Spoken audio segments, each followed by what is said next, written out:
Bonjour, bienvenue sur Mon Financier. Nous sommes le vendredi 31 octobre et la nouvelle, ou plutôt la surprise du jour, c'est la Banque centrale qui a annoncé cette nuit l'expansion de son programme de rachat d'actifs. Elle va donc augmenter sa base monétaire pour la porter à 80 000 milliards de yens, c'est l'équivalent de 725 milliards de dollars.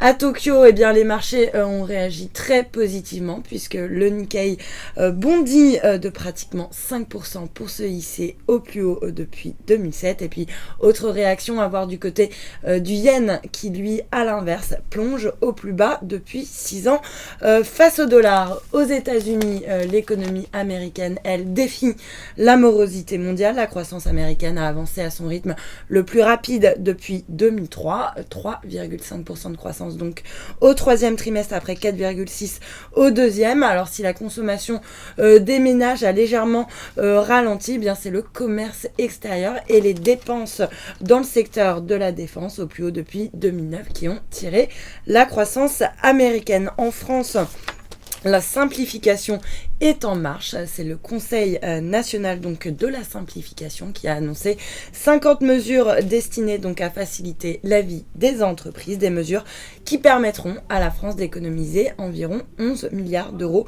d'ici 2016. Hollande a juré que le gouvernement était en marche et ne s'arrêterait plus si seulement il disait vrai. Alcatel Lucent flambe de 16% après avoir annoncé qu'elle avait redressé sa rentabilité opérationnelle et réduit sa perte nette au troisième trimestre. Le groupe poursuit ainsi son redressement et ça paye en bourse. Coup de chaud sur les taux au Brésil. La Banque centrale qui a donc relevé son principal taux directeur pour le porter à 11,25%. Objectif, essayer de contenir l'inflation qui fait des dégâts là-bas. Et puis le chiffre du jour, tenez-vous bien, 75 000 milliards de dollars. C'est le poids de la finance de l'ombre ou le shadow banking. C'est le système bancaire parallèle qui a continué de grossir cette année, plus 7%. Il pèse